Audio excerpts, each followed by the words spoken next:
It's week 15, and you're listening to a fantasy football podcast. That means either one of two things. Number one, you're in your semifinals. Congratulations. Or number two, you're just a sick freak that likes listening to Dwain and I. So welcome. Crack a beer. You're hanging in the man cave. It's the Fantasy Football Hustle. We're loving life because we love doing this for 15 weeks, as Dwain and I were talking about off the air. But hey, it is the Fantasy Football Hustle. I am Brian Drake of FightingChanceFantasy.com, joined as always by my main man, Dwain McFarland of Establish the Run, Matt Waldman, RSP, and FootballGuys.com. Dwain, how are you, my friend? How about them Eagles? Wow. How do you even start the show off with that, Drake? You know, your Eagles back into a victory against the lowly Giants. Wow. Yeah, I was actually driving home. I went and played poker last night up in Oklahoma while I watched the game. And right around the time the Eagles were starting their comeback, actually, you know, they were already into their comeback. I think they were down by 7. I was dealt pocket kings. Some guy goes all in front of me. Of course, I call. He's got pocket aces. So I lost my $300, and the Eagles were on their way to a win. And I just got up and I drove home listening to the Eagles complete their comeback. It was a crappy night for me, Drake. Hey, any night the Eagles can go out and get a W, I'll take it. I'll be honest. There's a part of me that says, listen, this team's not winning the Super Bowl. Just tank, get a better draft pick. I think if the season ended today, they have like the 13th pick or something. Like, they need receivers. They need corners. I'll give a hint to all you guys out there who listen to the show who do mock drafts. Here's the Eagles mock draft. Everyone you do for 2019, 2020 going forward. Receiver, corner, receiver, corner, receiver. That's all they need. Just receivers and corners, folks. Just put it on the board. But that drive at the end, they're going to get rid of that talk of Elway in the drive and that drive with Boston Scott and J.J. Arcega-Whiteside. That's the new drive that put them into overtime. Going forward on 4th down. Excuse me, is J.J. Arcega? I can't do it. I can't say it. Come on, Drake. I'm not going to do it. That's just annoying to me. I don't even know if that's really his name, but whatever. But hey, if you're in the playoffs here and you're rocking and rolling in the Final Four, chances are you might have lost a wide receiver this week. Mike Evans went down. Alshon went down. Devontae Parker. Just today, Marvin Jones Jr. put on IR. Calvin Ridley, he's done for the year. DJ Chark, he's hurt.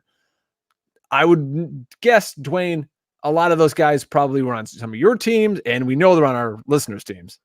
Oh, yeah. Yeah. It was hard to avoid that bloodbath.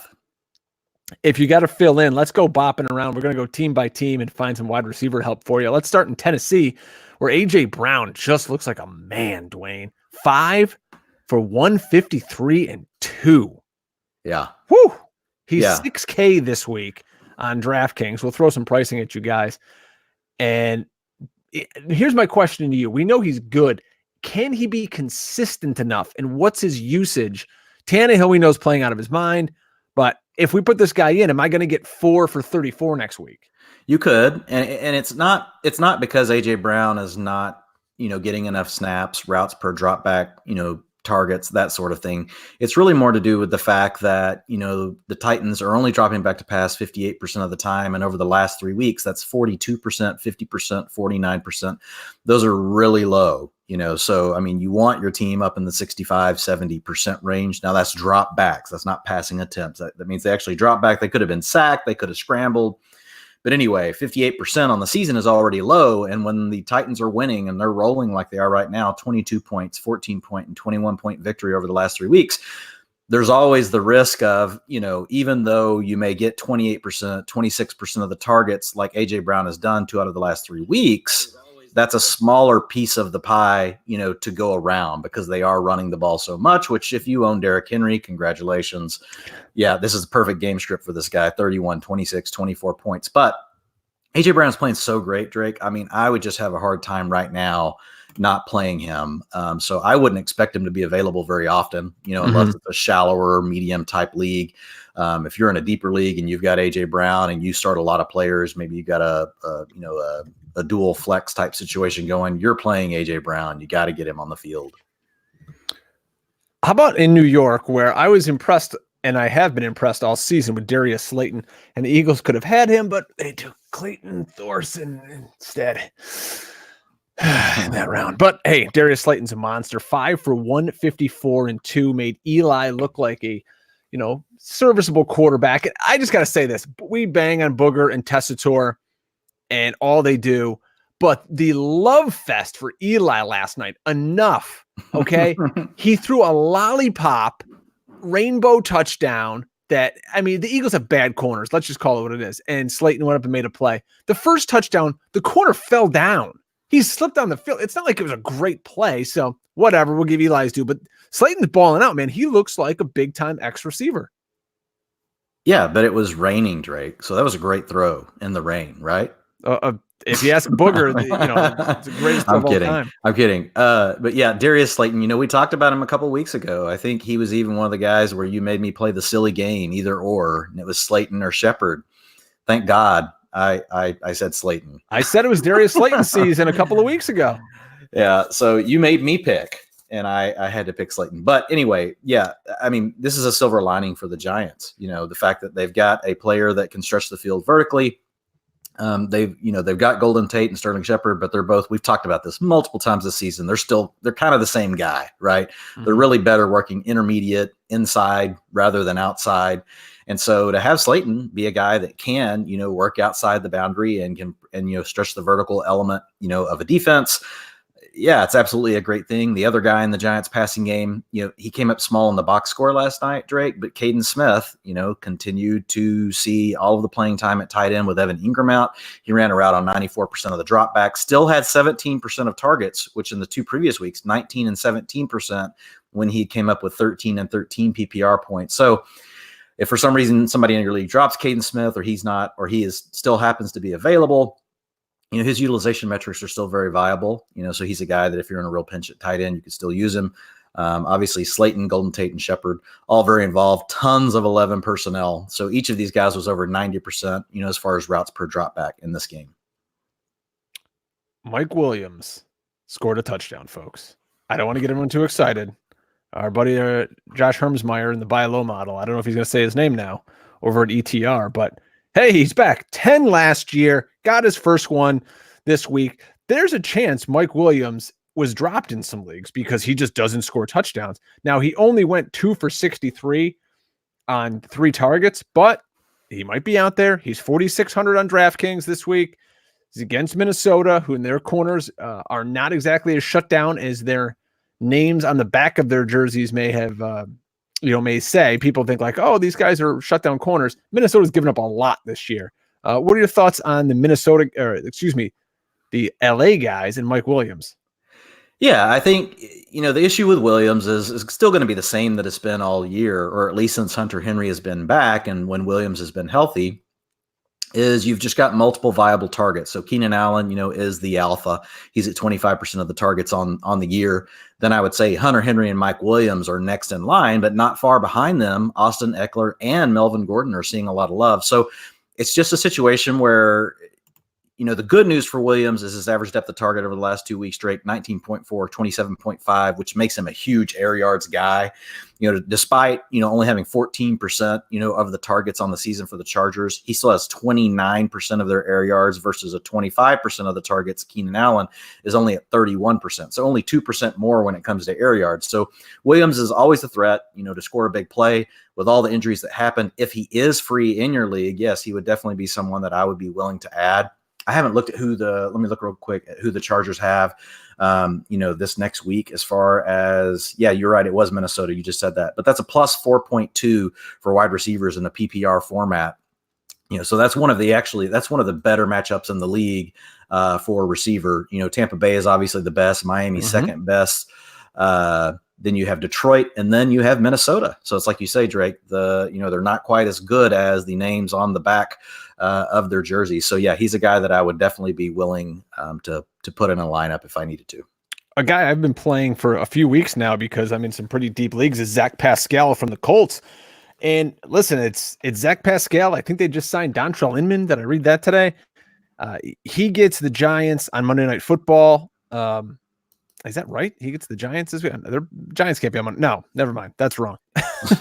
Yeah. How do they get that? Take that away. How do No, they get that? He They gets get the New Orleans Saints on Monday. See, Not I as get this good. thing. I'm a liquor salesman by trade, folks. So what I do is I go to bars that have the Sunday ticket and I steal this little flip chart. So every week I know who's playing. But the Monday night game's on the back, so you can't see. And then you also drink liquor before and during the show. I drink IPAs during the show.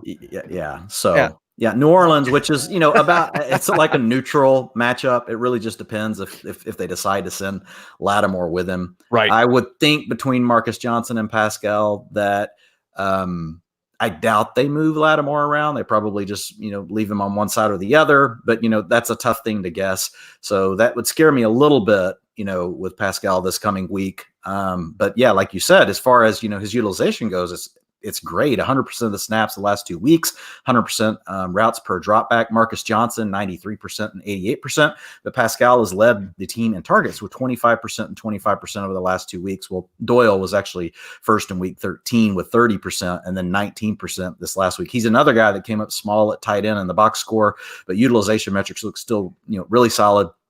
Played 78% of the snaps, 75% routes per dropback, 19% of the targets, including 3 end zone targets over the last 2 weeks for each Jack Doyle and Zach Pascal. So you've got 1 for Marcus Johnson. So those guys are all getting looks in the end zone, which is good news. And really, they're all they have. Paris Campbell is now officially done again. It's like, the hopes for Paris Campbell and, maybe we'll get to see some of that next year. I still think, he's going to be a really good player, but Chester Rogers isn't playing. He's out, plus all the other guys, Devin Funchess, no need to recap them all, but with Eric Ebron and all this rash of injuries, it sounds weird to say that Zach Pascal and Marcus Johnson are all you have left, but that's it until T.Y. Hilton comes back, but I love Jack Marcus Doyle Johnson right now. I love Jack Doyle. In this spot, right now for the rest of the season. Yeah. And Mr. Pascal, what else can I say? Get him in your lineup. He's a good play. How about Dwain? You're a Cowboys fan. Last Thursday night, you're sitting at home, you're having an adult beverage watching your Cowboys play against the Bears, and you see Mitchapalooza just going off. And just ruining the hopes and dreams of Cowboys fans everywhere. And Anthony Miller looking like a player out there. 3 for 42 and a touchdown. That's not great. Thank God he scored. But, this is a guy who a year ago was really pumped up heavily in the preseason. Is he someone, if I'm dying, I lost Evans, I lost Devontae Parker. He's on the waiver wire. Can I feel confident about him? He's $5,100 on DK. He's at Green Bay this week. You just got to wait and see if Taylor Gabriel is going to play. If Taylor Gabriel does play, Anthony Miller had positive traction before that, but with Taylor Gabriel out, that's really helped him. And then you had Javon Wims get hurt last week during the game, which forced Riley Ridley into action. So, if you look at Anthony Miller last week, only 13% of the targets, but the week before, 34%. The benefit he gets is he's typically the guy working from the slot with 89%, 69%, and 82% of his routes from the slot. Over the last 3 weeks, his PPR points in that time period has been 14, 23, and 13. So if Taylor Gabriel is out, you can feel good about utilizing Anthony Miller from a utilization standpoint. I'm pulling up, the matchups right now. So they've got Green Bay next week. That was kind of a scary matchup, early in the season because Jair Alexander was playing pretty well. But here lately, the Packers haven't really been, able to stop anybody that's got a decent quarterback and a decent set of receivers. So I wouldn't be worried, too much about that matchup.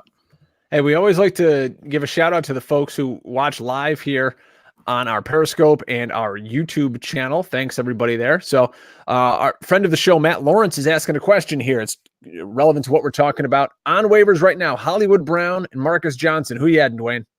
Hollywood. I thought so. Me too. I'm still adding Hollywood. And here's why. It's a first-round talent. We love what Lamar Jackson's doing.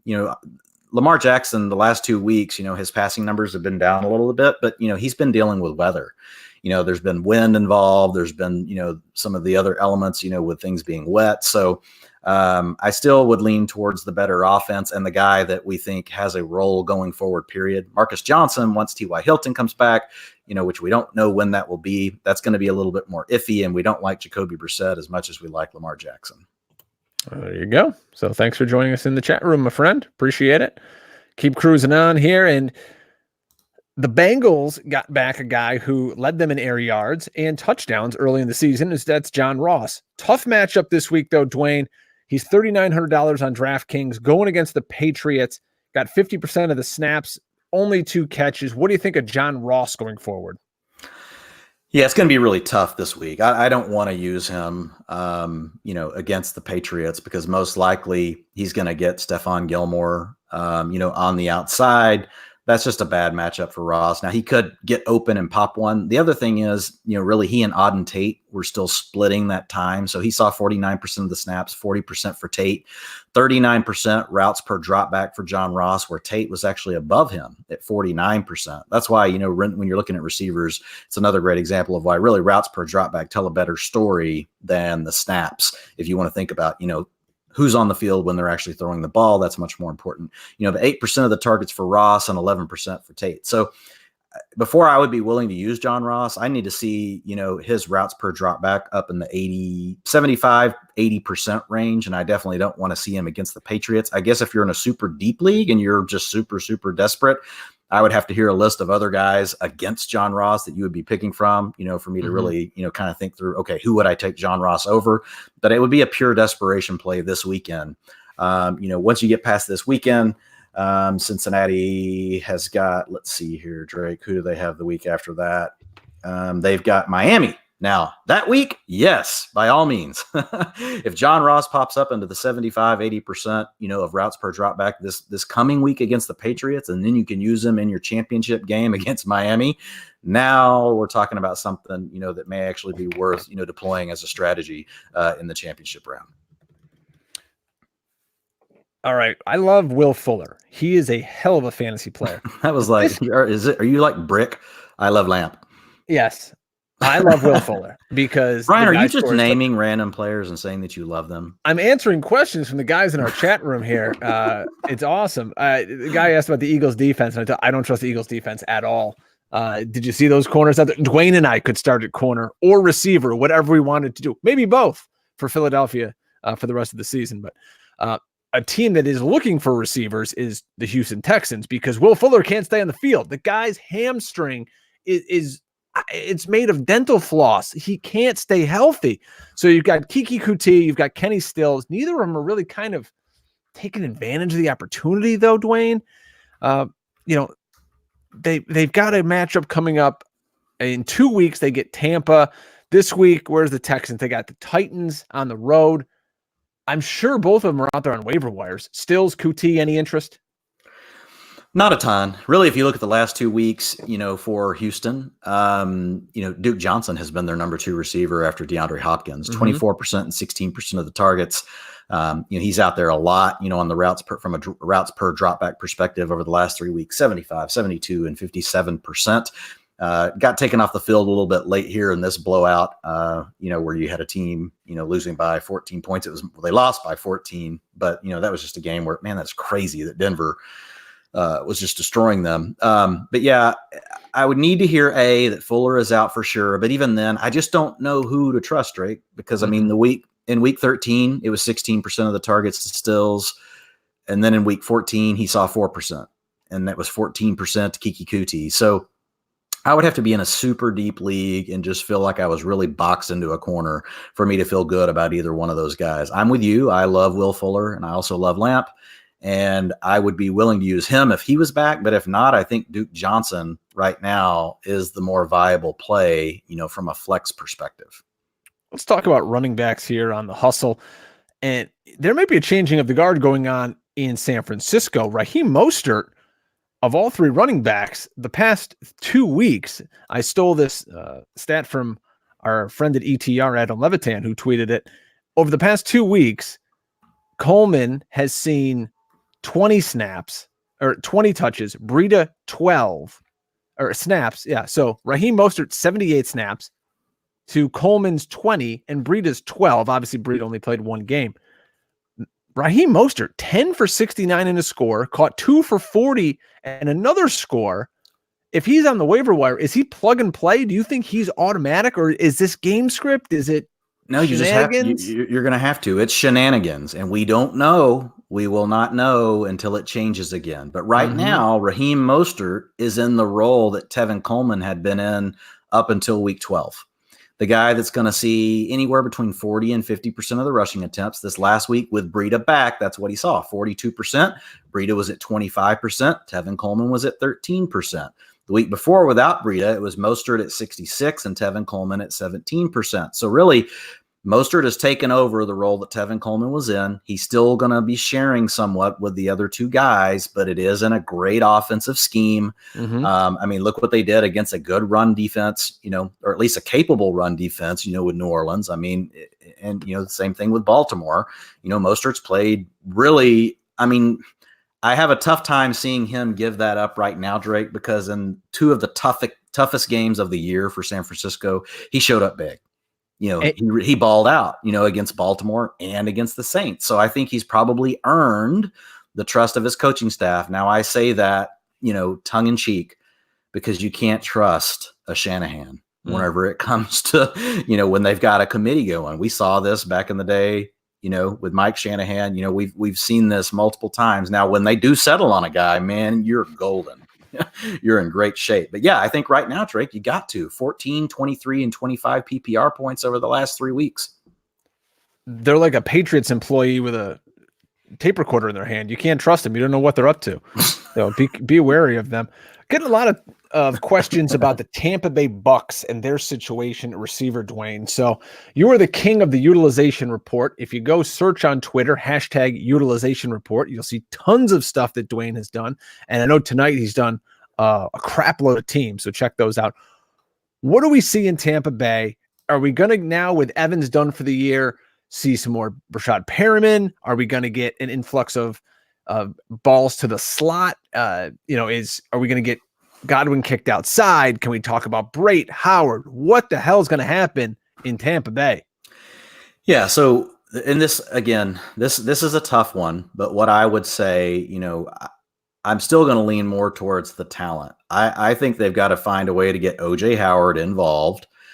And then I would say it would be him and Godwin. Now, I do think that this helps Perriman. And the thing for Perriman that's good is when you think about Mike Evans' role, Perriman does something that really none of the other guys are going to do. Godwin's, he's doing great in the slot. So I don't see them moving him, especially when they have a capable body like Perriman, that his specialty is stretching the vertical boundary of a defense. And so Perriman saw 96% of the routes per drop back this past week. And the good thing for him is he had already been gaining, some trust with Jameis over the past couple of weeks. He had seen 77% of the routes per drop back in week 13 before Mike Evans got hurt.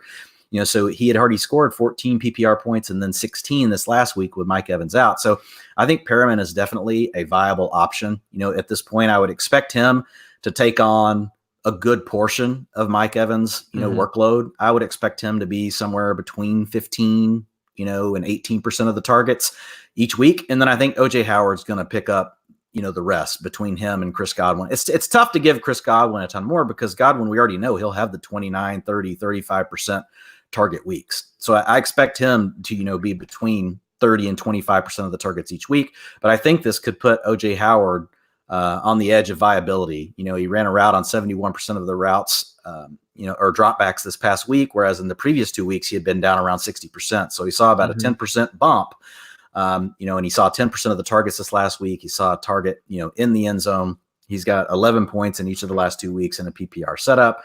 Cameron Brate can always be a challenge, but really Brate's not getting on the field that much. Only ran a route on 27% of the dropbacks this last week. So it's OJ Howard's show for the most part. And I would expect the offense to adjust to where we'll see Godwin continue about where he is with a little bump up. I think you'll see Perriman, take on, not all of Evans' role and be it, 22%, but I think he's going to be in the 15, 16, 17% range. And then I think that you see the rest of that go to OJ Howard. And, I think he'll pop up. He's at 7% for the year.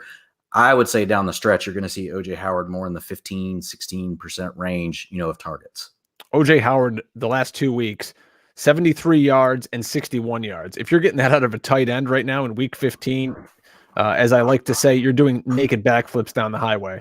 Yeah, and let's just not forget, he's an elite talent. So it would be one thing if OJ Howard hadn't been a first-round pick and we hadn't seen him flash so big in the last 2 seasons, I would even give a little bit more of that to Perriman. But Perriman is a journeyman, at this point. Yes, he was a first-round draft pick too, but he's limited. He's a limited application player. Now, he happens to be really good at the thing they want him to do, which is working vertical. So that's a good thing for Perriman. And I think he is a guy that could be viable for you, if you're in a deeper league, mid-sized leagues, Perriman probably needs to be owned.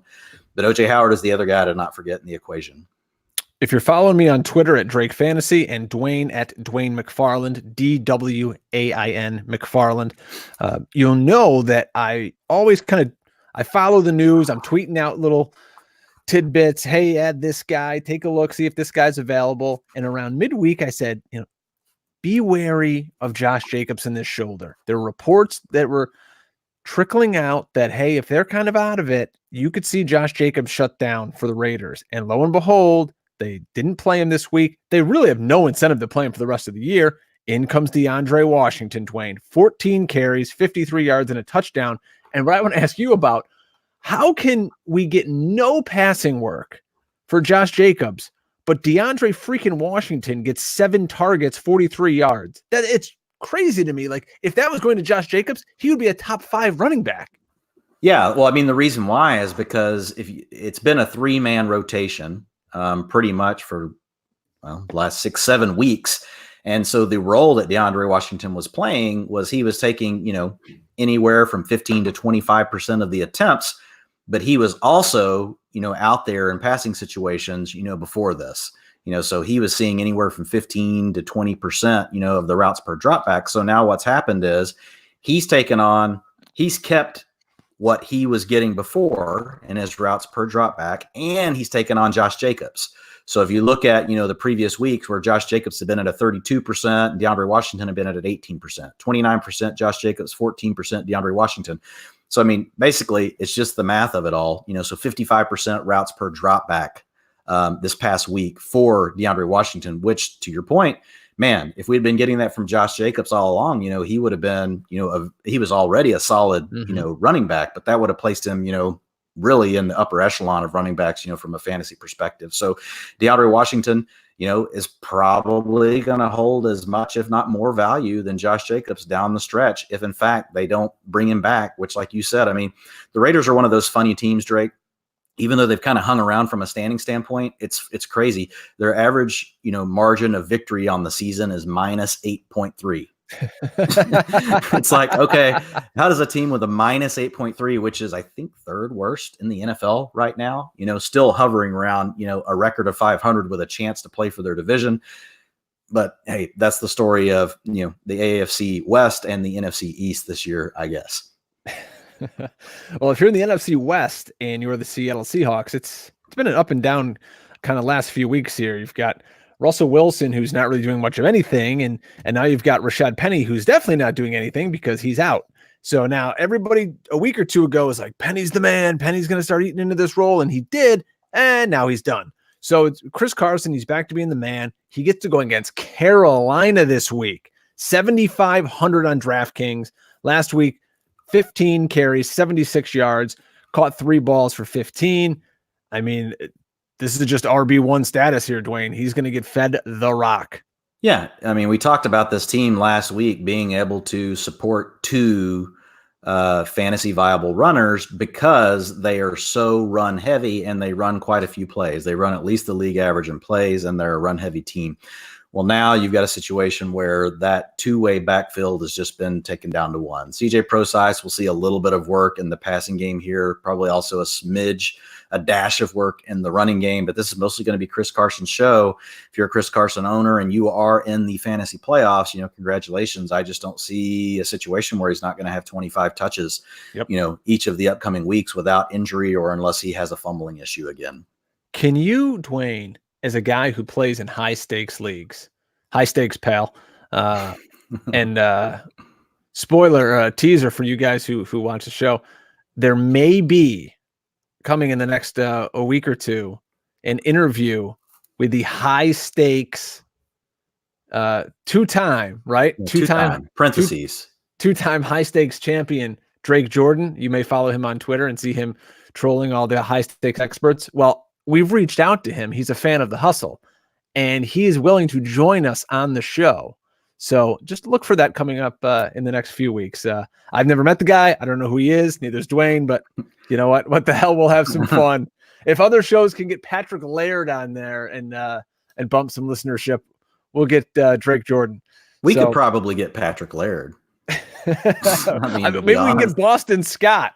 Dude, you should get Boston Scott for the show. We should do a fantasy host booking league where you and I have to go see who can get like the best person, who's the best recruit we can get to come on the show.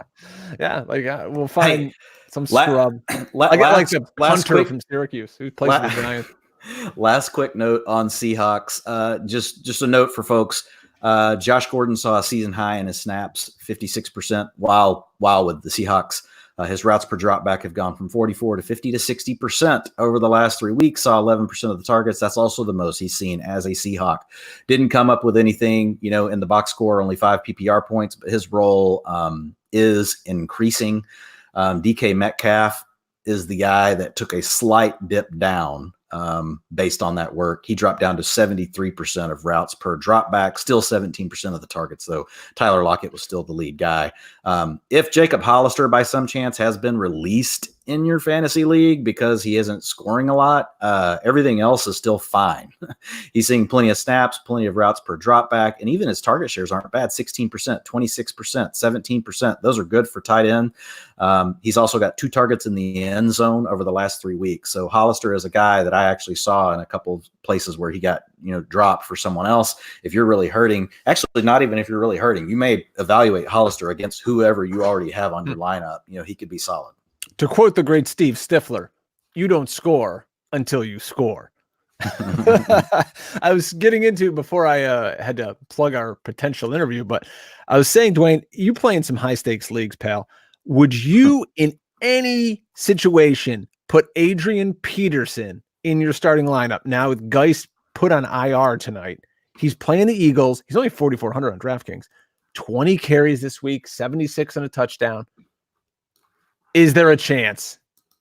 Yeah, I think at this point, now, we wish that this was guys, and I don't want to say anything bad about, Adrian Peterson. It's not about wishing something worse against, another guy, but he beats his kids with a stick. I'll say bad things about him. Well, I guess that's true, but screw him. He's not coming on the show. I would love to see, he's a Palestine, Texas guy. So, we'd have a chance in hell, but they play Philly. So it should be a, close game, right? Philly ain't scoring. They can't blow anyone out. So, at this point, you've got Adrian Peterson against Philly and then the Giants, over the next 2 weeks. So absolutely, yes, I would be willing to play him because the Redskins have managed to now, keep games close, they're running the ball. And if you look at, the Redskins, it truly is, it shows you just what managing the game can do. And why so many coaches do it. I know it can drive certain fans nuts, but when you're on a wide open passing attack with a crappy quarterback, here are the margins of victory early in the season for the Redskins: -5, -10, -16, -21, -26, a +1, -9, -10, -15. They got a bye week, which gave them a 0, Drake. So they got a tie on their bye week. And then from here, you get, Jay Gruden was gone, and they've just moved to a more, hey, let's just, try to control the things we can control, not turn the ball over, play good defense, run the ball. -10, -3, -8, -5. So, I mean, they're just keeping games more manageable, and that keeps a guy like Adrian Peterson viable. If they do happen, the downside is if for some reason Philly comes out and blows them out, it'll be all Chris Thompson. Good right? point. I mean, the good news is Smallwood really seems to be relegated to playing the Thompson role. So I think it will just be Peterson and Thompson with maybe a dash of Smallwood, but I wouldn't see it as being the three-way split that we had seen before when it was Peterson, Geis, and Smallwood. So, man, I hate this for Darius Geis. The guy, just on a side note, he was looking so good. Yeah. So explosive, fresh legs. I mean, just, he's got those thick quads. He's got that, thick rear end Drake. I mean, God. Where's the show going? Yeah, I don't know. I think I've done that. I think this is the second time I've talked about, some guy's butt, a running back specifically. But, I just like the thick trunk, man, on those runners. I was liking what I was seeing from guys. But anyway. I can imagine when you and I hang out next year at the King's Classic and hit the strip club. So we know where your dollar bills are going. Well, if you're in Kansas City eating some barbecue, that'll thicken you up and it'll slow you down too. And that's probably what happened to LeSean McCoy over the past 6 months. What's going on, Dwain, in this back? I've got your utilization report open in front of me.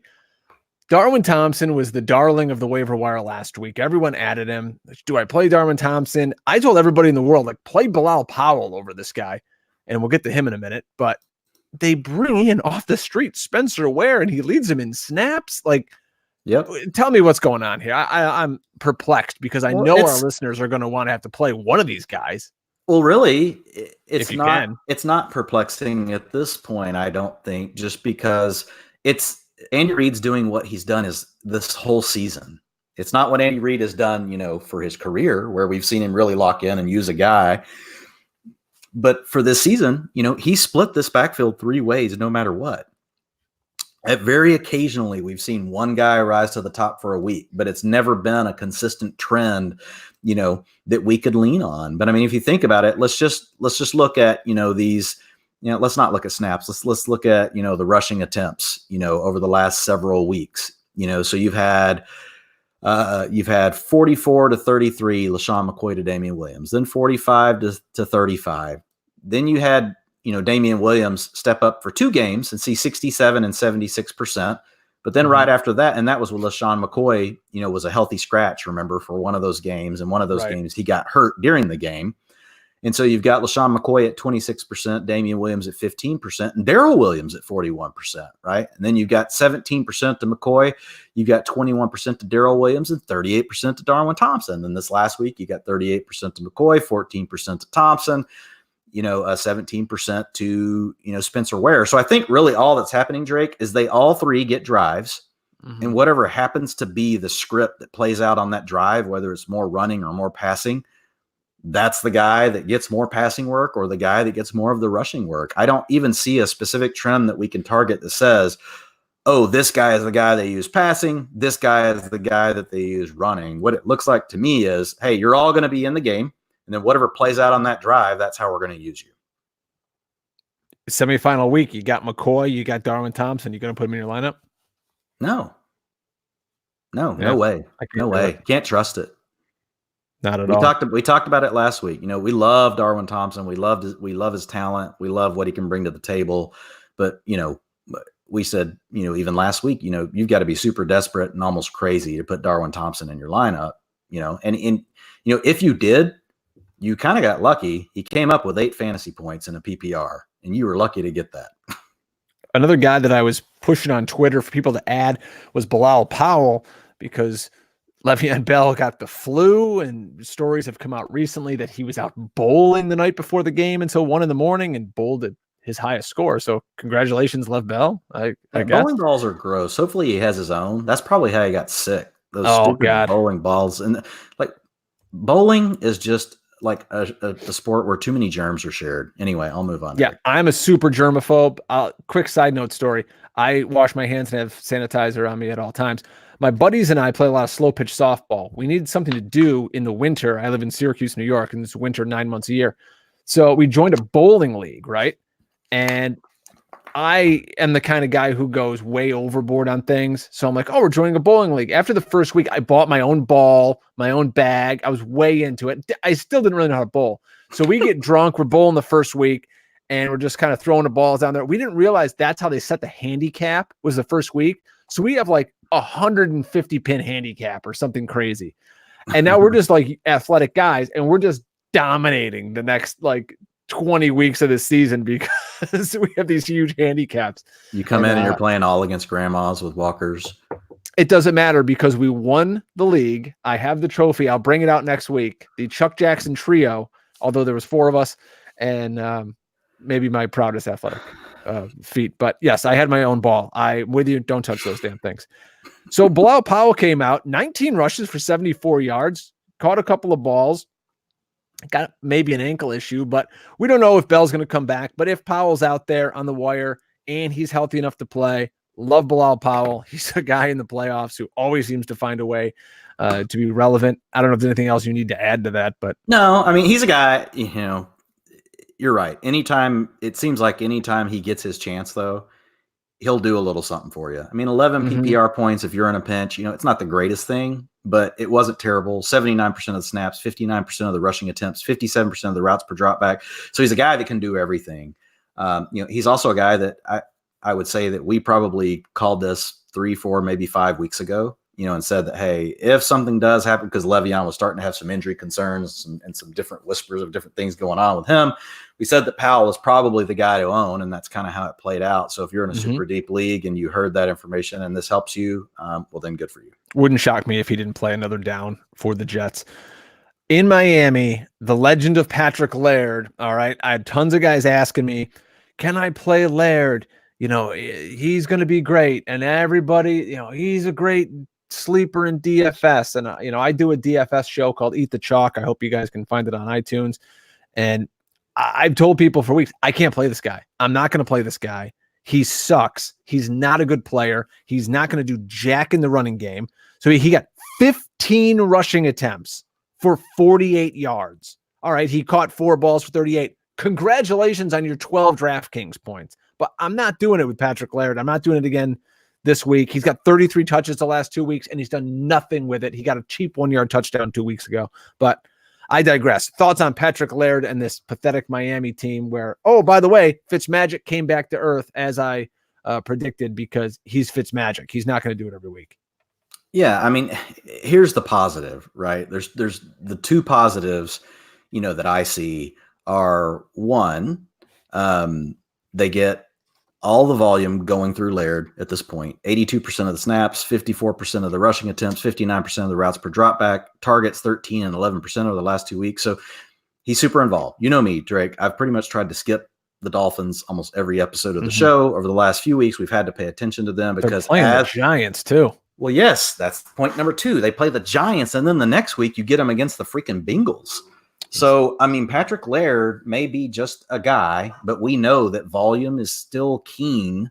And despite Fitzpatrick having his woes, when he's in there, the Dolphins are viable, at least on offense. They're not. You're not going to go, put your mortgage on this.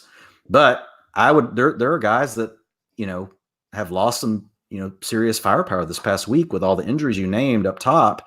Patrick Laird very well could be a guy that someone needs to plug in, and it just so happens to work out where he has 2 great matchups. So I wouldn't mind doing it. I'd be willing to, again, this has got to be medium, maybe, but in deeper leagues, that start a lot of different positions, double flex, all that kind of stuff. I'm telling you right now, there's a spot for Laird in a lot of lineups across America.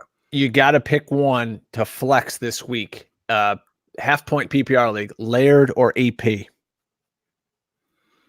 I'm going to go AP. Okay. But it would be close. And that's just because, you're trusting AP, his background, as a runner. But you got a slight utilization edge to Laird. You got a slight talent edge, I think, to Peterson. But I mean, I really wouldn't blame anyone if they said, oh, Dwain, you're stupid, I'll go with Laird. I wouldn't have a problem with it. Let's talk about the best team in the NFC East, and that's the. Hey, I will say this. I think Laird has the highest floor. Sorry, Drake. Didn't mean to cut you off. Hey, I think he has the highest floor because I think no matter what the game script, he's involved. Peterson is the guy. He could get erased by a game script. True. You know, and at this time of the season, man, it seems like games just get crazy. We don't know what teams are playing hard, what teams may give up, and you don't. Some guy gets barely dinged, and they'll just, they'll go on IR, much less come back into the game. By halftime, you got a guy that sprained an ankle, and they're like, "I will just shut you down for the season." There's so many situations like that, and you're right, and that's what I was getting to. And I'm upset that nobody in the chat room mentioned my fantastic man cave tree that's down here. I love it. Besides the Eagles decorations, Eagles ornaments. And here, let me show. This is my wife got me this. My ornament here for fantasy football, Mr. Monday Night. That's my name. That's the year I won my huge home league. It's been a while. It's been a while. 2013, Drake. You're telling me, brother. Jesus. Oh my God. But I can't put that up right now. But yeah, it's been a while. So I was talking about the best team in the NFC East, and that's of course the Philadelphia Eagles. And everybody's hurt. Okay, Alshon's hurt. Aguilar's hurt. Lane Johnson just got hurt. It's just a complete disaster. But maybe we found something in Boston Scott. Now, this is a guy who I believe he came into the league with New Orleans. If Sean Payton sees you and could find a role for you, I think other teams should pay attention. 10 rushes for 59 yards, caught all 6 of his targets for 69. Without question, the offense had a little bit of a spark when he was in there, Dwain. Now, is he going to play much over second-round pick Miles Sanders? No. But I think going forward, he's going to play because Jordan Howard is not even cleared for contact. Who knows? I mean, we're getting to the point where Jordan Howard might even just get shut down. And Jay Ajayi is an afterthought. Forget about him. But Scott, kind of a thing. Yeah, I wouldn't trust it going into next week. But if you're in the playoffs and you've got room on your bench to throw a guy on the end of your roster and see how it plays out this next week, and maybe he comes in handy for you in your championship game, maybe you get another data point and you feel good about it, it's a possibility. I mean, I will say, I agree. I was watching a lot of that game. If you didn't tell me when, Miles Sanders was drafted versus when Boston Scott was drafted, I didn't know who either player was. You just saw a number. That's all you knew. I would have thought Boston Scott was the better player. I would have thought he was the guy that gave me the best chance to win when he was in the game. Incredible college measurables and numbers. He came out. He was in Barkley's class. Yeah, and it's not that Miles Sanders, played terrible. He just, he has some of the same limitations that we've seen throughout the season. He's still a rookie, still figuring things out. And Scott, like Sanders, is a guy that's pretty good, in space. So I mean, they're comparable in some ways like that. 47% of the rushing attempts for Miles Sanders versus 89% the last week, and 31% went to Boston Scott. The 2 previous weeks, Drake, Miles Sanders 85%, 88% of the snaps. With Boston Scott doing his thing, 43% of the snaps. Now, the one thing I'll say is, despite the Eagles coming back to win this game, they were trailing pretty big most of the game. 17-3. So Scott, a lot of his work came then, as well as at the end of the game in the last 2 minutes. So I don't know for sure. And that's why I can't trust him yet, because that's really the role they had envisioned for Darren Sproles, right? Sure. This is a team that wants to play 3 guys. Miles Sanders right now has kind of turned into he's the lead guy, right? He's gonna be the main guy, but then you're gonna mix in Boston Scott when you're trailing or you're in specific passing situations. Then Jay Ajayi is just kind of your hammer. Jay Ajayi, if the Eagles happen to jump out and really get up big on a team, we could be coming back and say, oh man, look, Jay Ajayi, 40% of the carries. He'll probably be the guy if they're up by 14 points.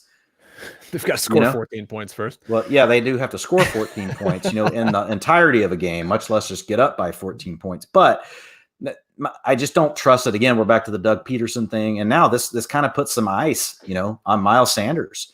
I think Miles Sanders is still, you're going to use him, but man, the routes per drop back, Drake, the 2 weeks before, 76% and 79% now drops down to 44%. That's a big difference. Now his targets were similar, 11, 11, and 10. So they were still utilizing Miles Sanders in the passing game, but this hurts him a little bit. Boston Scott, you're just gonna have to watch it. I think it's more of a game script he's playing the Darren Sproles role kind of thing, came up with a big game. And then, like you said, Jay Ajayi, who knows, but he's probably the guy they're waiting to use if they can happen to get up, and put a lead on somebody. Your guy, Arcega-Whiteside. Oh, God, Christ, here we go. 90% of the snaps, Drake. 94% routes per drop back. Don't pick up any Eagles receiver. Anybody listening to the show. Well, if I'm going to pick up an Eagles receiver, he's the guy I'm going to pick up. Because really? I'd pick up Greg Ward. I think Greg Ward looked a lot better. Yeah, I mean, I like Greg Ward. I just feel like, Whiteside's Where is this show gone? We're talking about Greg Ward pickups. Well, yeah, we're talking about that. Hey, that's a super, super, super, super deep league, Drake. But hey, 16% and 20% of targets, 2 out of the last 3 weeks for Ward. So he is a guy that does, to your point, he has something going, with Carson Wentz. But, your guy, Arcega-Whiteside, I love saying that. Now I know what bothers you. I'm going to keep saying Arcega-Whiteside. We should watch the Eagles, if it means anything, the Eagles-Cowboys game next week, and just do like a simulcast of it. Come on, do like a halftime show, and be like, it's 3-0 at halftime. And how many different ways can Dwain work in Arcega-Whiteside? Okay, but anyway, so those guys, again, super deep leagues, but I'm fine with you, Drake. Greg Ward, you know the Eagles better than I do. Both of those guys, though, are out there. I just like Whiteside because I like his upside, as far as, the potential to score touchdowns, in the red zone. But, to your point, I mean, the Eagles, they don't really ever go to the red zone. So true. Let's talk about the Rams. Boy, what happened with this team? It's like they flipped the switch. Now, Gurley, who to me still looks slow as dirt out there, he's getting a ton of touches. Higbee is a monster. Bob Woods, it looks like, Randy Moss now all of a sudden, and Cooper Kupp isn't playing. What happened in LA? Well, I mean, when you jump out to a huge lead and you only drop back to pass 48% of the time, and on the season, your average is 61%, and really a lot of games way higher than that, that's where Cooper Kupp's role went away, because they went to Johnny Munt.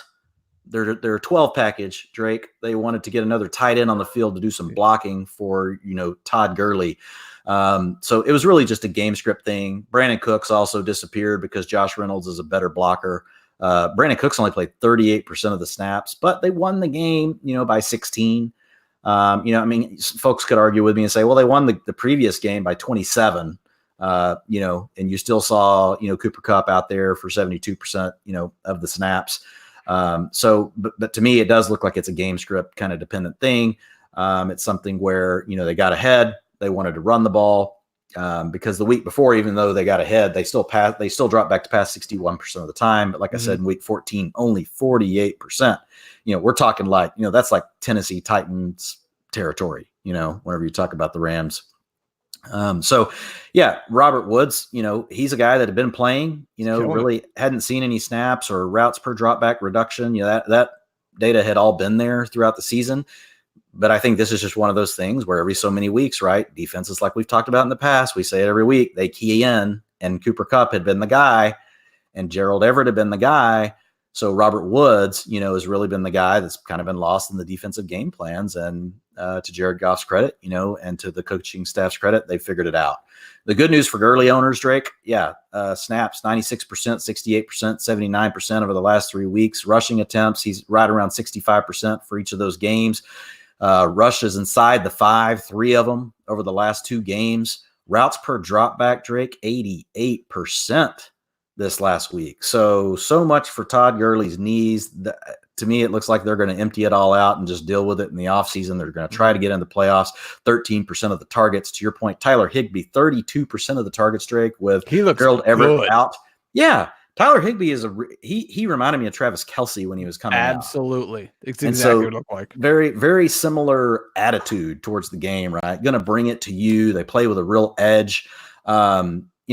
Now, Gerald Everett, when he comes back on the field, let's say what it is. They're a douchebag on the field. Yeah, Kelce's an ass. I hate him. But you love it if he's on your team, right? Yeah, the brother's on my team, so I'll take. Yeah. That. So Tyler Higbee, if you look at it over the last 9 games, Drake, 6 out of the last 9 games, the Rams tight end, whether it's been Gerald Everett or Tyler Higbee, has been either the number 1 or number 2 target on the team. So LA is using the tight ends, Brandon Cooks, sorry, dude, it's over. At least for now. You can't use him. You really, if you have him on your team and you've been depending on him, you're probably not in the playoffs. Only 10% of the targets, on the season. The last 2 weeks, 4% and 6%. It's just not good. And last year where he was being used, he was being applied all over the field, short, intermediate, deep, not so much this year. This year he's really just been the deep guy with an average depth of target of 15.6 versus Cooper Kupp and Robert Woods. They're working more in the 7 to 8 range. So is Tyler Higbee and Gerald Everett, and those guys are seeing more work. You want some DFS chalk this week at tight end. How about Higbee at the Cowboys, 3,900 on DK. The only other better value, Ian Thomas at home against the Seahawks, 3,100. But have you heard anything on Gerald Everett? I Googled him, before the show. I didn't see anything new. I'm not sure whether they expect him to play or not. It was a knee last week. I know he had a wrist issue back in like week 12 that limited him. So I keep an eye on that. If Gerald Everett's back, that'll shake things up for Tyler Higbee. I'd be a little bit less dependent on him if that happened. Bob Woods, wide receiver 2 in PPR over the last 4 games. Almost 50% of his points this season have come in his last 4 games. Bobby, 16, 30, and 26, Drake. PPR points last 3 weeks. I want to go to your feed here in the utilization report on Twitter. Follow him at Dwain McFarland. And, of course, go to establishtheRun.com and read his work there. What do we got coming up on this week's article, the utilization report on ETR? Well, I haven't written it yet, Drake. So a lot of it, I've got to write that in the morning. Thanks for calling, me out on that, but I really appreciate that. No, hopefully some of the guys there are watching. Yeah. So I will have something out in the morning. A lot of what we've, talked about tonight, but I always try to hold back a few, nuggets, for those guys since they're, helping me pay my light bill. There you go. Nothing wrong with that. A team that I want to talk about though is the Denver Broncos. Drew Lock comes in, looks pretty damn good. Fancy player. Sanders returns from the dead. Cortland Sutton's a hell of a second-year breakout player. They lay the wood to their opponent last week. We'll see what happens this week when they run into the Chiefs, but they'll be throwing the football. I'm impressed with Drew Lock in this offense. Yeah, I mean, I don't know how much of it is opposing defenses just haven't seen, Drew Lock enough. We'll see this sometimes with really young quarterbacks where you got to see that first few weeks and see how defenses adjust to them. So that'll be interesting to watch. But Noah Fant, as a guy that we've been talking about on the show for several weeks now, he's got big playability. Does he have holes in his game? Absolutely. But, he has big play ability written all over him.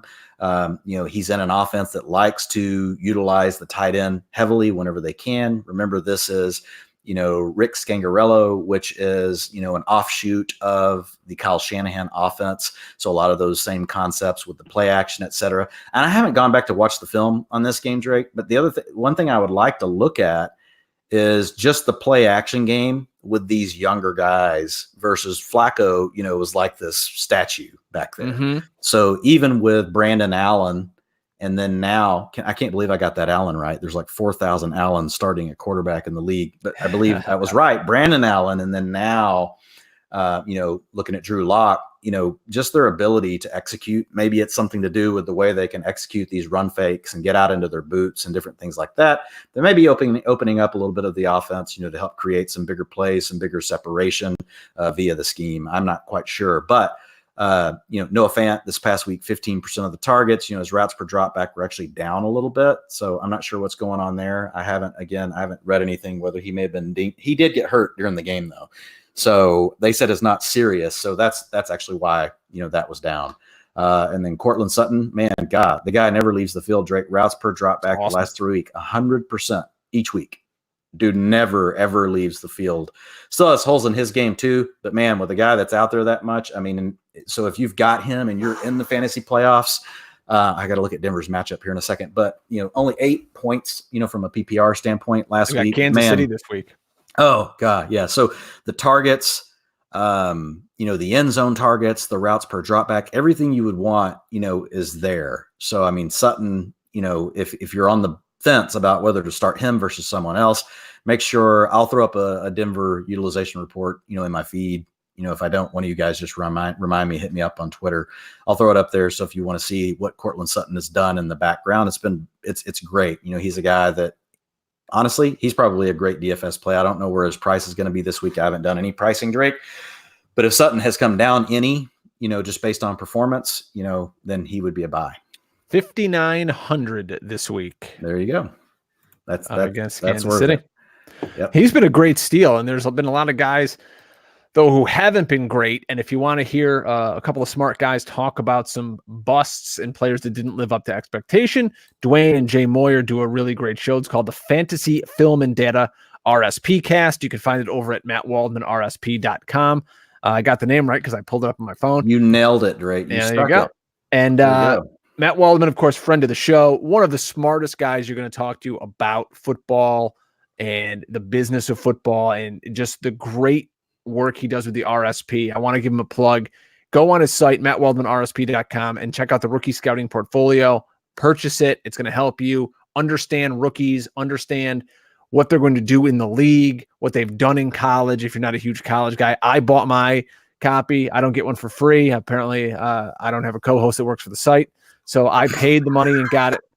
And I hope you guys go out and check it out, mattwaldmanrsp.com. Always like to help Matt out. Good friend of the show. Hey, I still paid for it too because 10% of it, right, goes to charity. So you can't go wrong with something like that.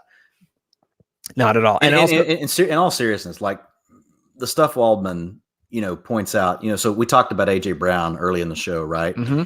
Waldman's the only analyst I heard early this season, because the guy watches so much of this film. He said he was asked if there was a rookie wide receiver that would have any kind of chance to break out towards the middle or end of the season, similar to what Odell Beckham Jr. did. Who was his pick? AJ Brown. Wow. And he was all over Lamar Jackson. Loved him. Yeah. Back in the summertime. Loved Russell Wilson. I've been reading the RSP for over 10 years. Or right at 10 years, somewhere right around there. I mean, that thing gave me Russell Wilson. It's given me so many gems. It's helped me avoid certain players. Nobody's perfect, but Matt shares his process, everything about how he goes about evaluating film, even beyond just understanding more about the players and getting better at fantasy. I mean, along the way, you just learn more about football. You naturally get better. Sure. At just breaking down your own stuff or getting a better understanding of the game, by reading Matt's stuff. Yeah. And if you got a second too, while we're plugging some things, go over and check out the Twitter feed of Dr. Roto. It's DRROTO, Dr. Roto, a guy who's been in the fantasy industry a long time, works with us here at the Full-Time Fantasy Podcast Network, going through some health things, needs a kidney, really touching video he put on there. The guy needs some help. Just go over there, check it out, give it a retweet. Maybe somebody out there is a match and could be a donor for him. But, we're fans of Dr. Roto here and we're pulling for him. And we want to hopefully get him lined up with somebody who can help him there. So go check out his feed at Dr. Roto. Absolutely. But back to fantasy football stuff, though. And we're just kind of cruising through Dwain's utilization report before we get out of here. And let's talk any about questions in the chat room on it. Oh, let's see. Well, I want to ask you about the Lions because they lost Marvin Jones and they've got Amendola and Hawkinson. Hawkinson's down. Amendola's getting a little more run. I mean, if you're desperate, Amendola on the wire. Yeah, if you're desperate, I mean, you got, like you said, got Marvin Jones gone. If you look at since TJ Hawkinson's injury, much more 11 personnel. Danny Amendola has been, the primary recipient of a lot of the inside targets, at this point. So yeah, I mean, I think it's fine. I think you could expect somewhere between 18 to 22% of the targets. You'd rather it be Matthew Stafford throwing the ball. So right. The targets, the value of a target in the Detroit offense has diminished, right, drastically. Now you had that explosion game, the Thanksgiving, wildness, which gave Kenny Golladay 26 points and 13 points for Marvin Jones. But outside of that, really, I know Golladay had 18 last week, still coming through, for fantasy owners. But it's been a tougher offense to trust outside of Golladay, since the injury to Stafford. A couple of questions here in the chat room. DeAndre Washington or Raheem Mostert in a half-point PPR? In a half-point PPR, Mostert or DeAndre Washington. DeAndre Washington. I got to look real quick at the schedule, Drake. Let me see real quick. All right, I got it on running back. Oh man. Oh, dude. I told him most. Oakland gets Jacksonville this week, Drake. That's tough. Oh my gosh. San Francisco has Atlanta. How's Atlanta a minus 2.2 versus runner? Is it just because everybody can kill them so much in the passing game? Yeah, you don't have to do anything. Yeah.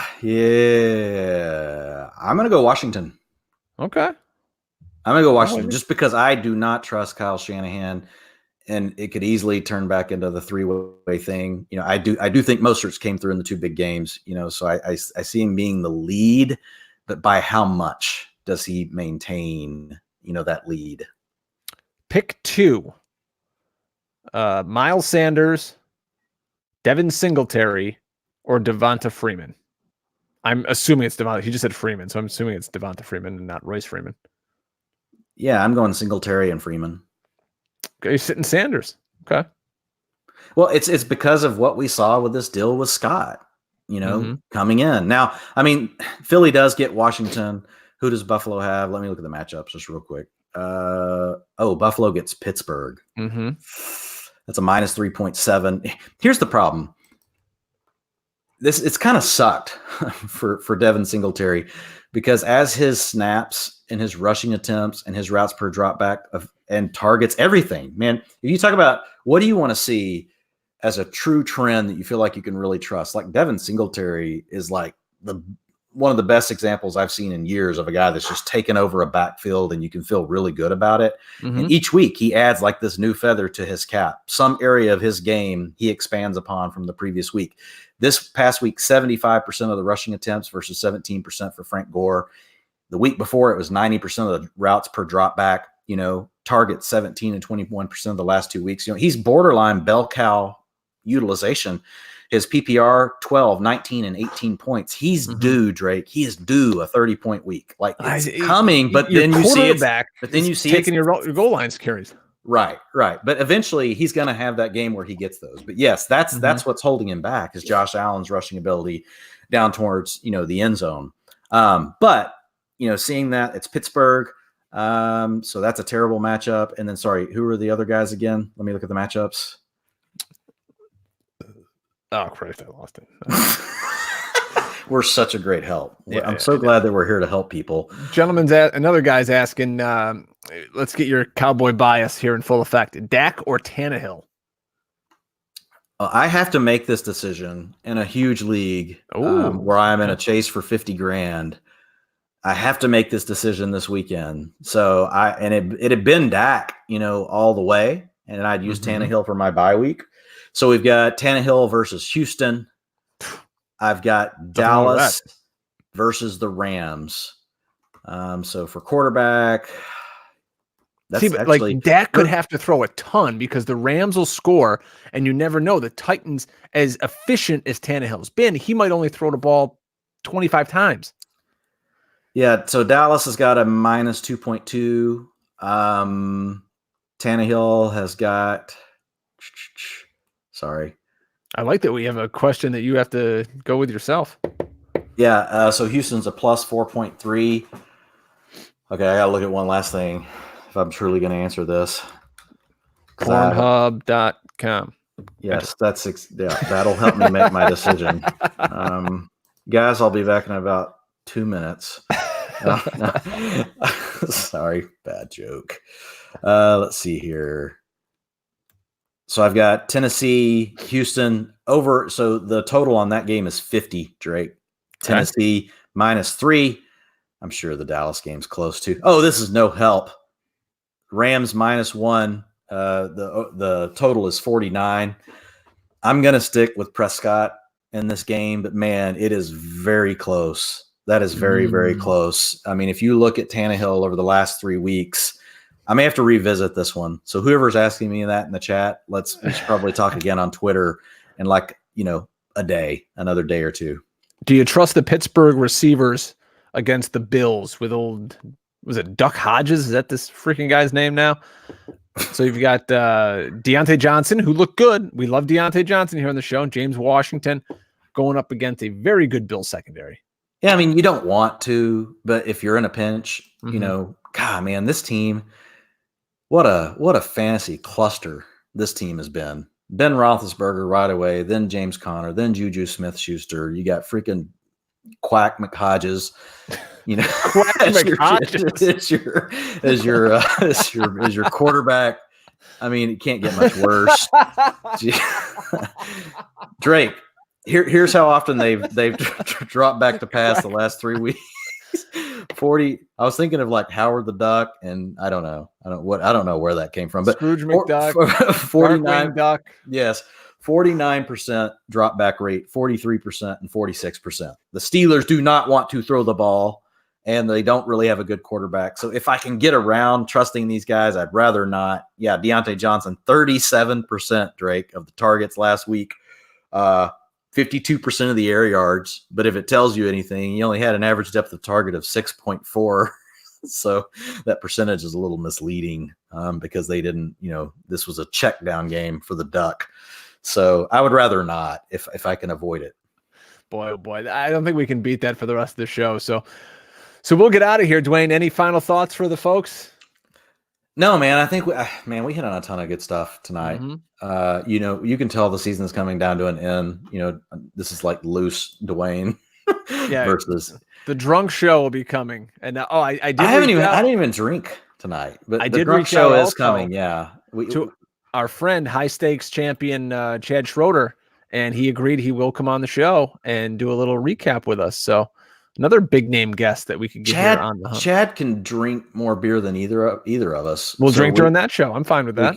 He can drink like 6 and be totally fine, and you and I will probably be unbearable for our listeners. But I'm an old frat boy from way back, and that's 150 pounds. I can put him down. What do I got here? This is good. This is 7.5%. Cigar City. We should do that when the show starts in the chat room. We should have everyone just announce what beer they're drinking during the show. And then, there's a guy on a Thursday who's listening to this at noon while he's, driving around sales. He's just like, God, I wish I was these guys right now. Yeah. Logan Stutter says Cowboys versus Eagles is the week we get drunk. Oh, trust me. One of us will want to be. You guys got to beat the Rams this week too. I would say, I'll go up to Philly, and watch this game with Drake, but then I'll, be killed at the game. So I was just there. That's a rough crowd. That was a like 4th preseason game type feel in the first half last night. It was really bad. Like the fans have kind of given up. They know this team's not going anywhere. The team showed zero heart, but hey, kudos to the Birds for pulling it out and just spoiling Eli's moment. Because I couldn't let Eli go out like that and have a winning career record. Now he's got a losing record. So the first game he ever came in, he lost to the Eagles, and now the last game he lost to the Eagles. So nice bookend to your career there, Eli. So for Dwayne McFarland, I am Brian Drake. Good luck, everybody. Hopefully next week when you check in with us, you're ready to play for a fantasy championship. I know I won't be, but hopefully you are. We'll see you next week, guys. Take care.